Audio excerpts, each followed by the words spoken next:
This is Twit.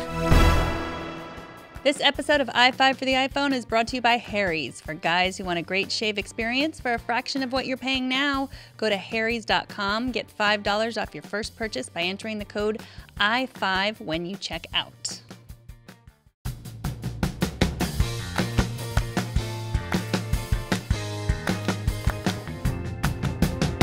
Welcome to iFive for the iPhone. iFive covers the latest iPhone apps, tips, tricks, and of course a little news. I am Megan Morrone. Number 1 is Microsoft Translator. New from Microsoft, this is not the first translator app, nor is it necessarily the best translator app, but it is the best translator app that will also help you become an international spy, especially if you have an Apple Watch. Microsoft Translator was released earlier this month, and it includes instant translations in 50 languages. Where is the bathroom? Now, Google's Translator app offers 90 languages in case you're keeping track. The phone app lets you talk or type words. It automatically detects the original language. Tap the language listed to scroll through all of your choices. You can pin words or phrases that you use often. You can also listen to the words or phrases. Tap the expand icon to see a flashcard of the phrase, and then tap the speaker to hear it spoken.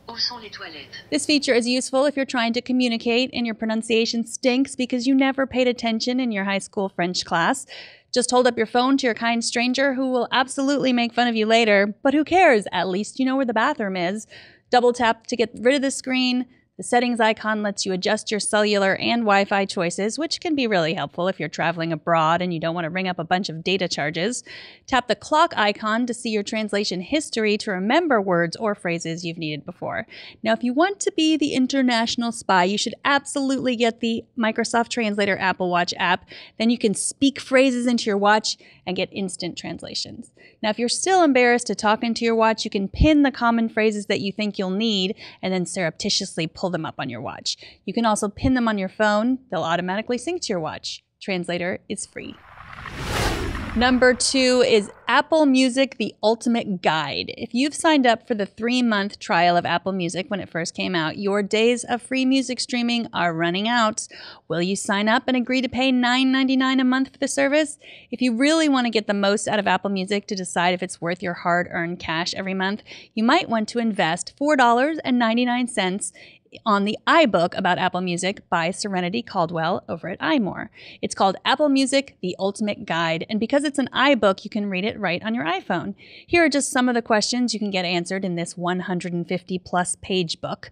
Why is Apple Music eating so much of my data, and how can I make it stop? How do I make a separate account for everyone in my family so we don't get recommendations for each other's music tastes?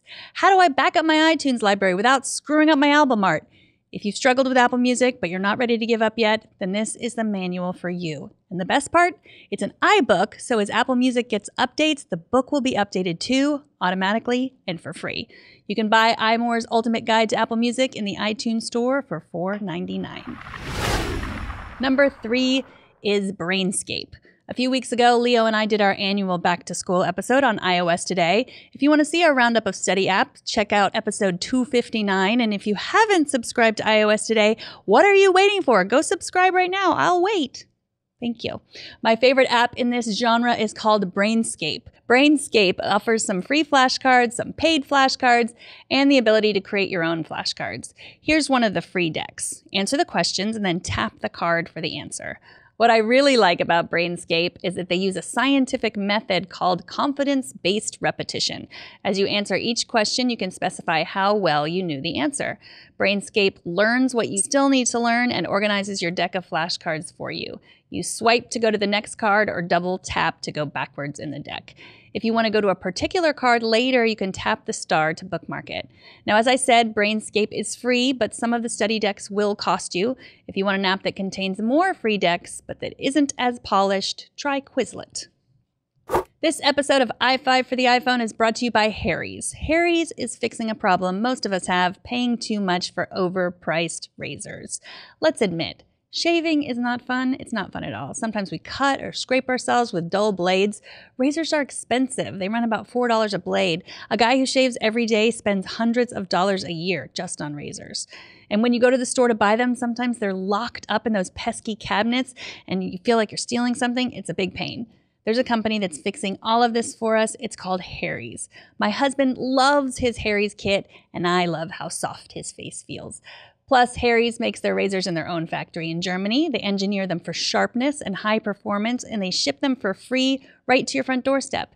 Harry's is a more efficient company, which means they can give us factory direct pricing. In each kit, you get a razor with a handle that looks and feels great, 3 razor blades, and foaming shave gel. The starter Truman set is an amazing deal. You get all of what I just mentioned just for $15. They also have a new aftershave moisturizer that protects and hydrates your skin. Go to harrys.com and get $5 off your first purchase with the code iFive. That's HARRYS.com and enter iFive at checkout. And we thank Harry's for their support of iFive for the iPhone.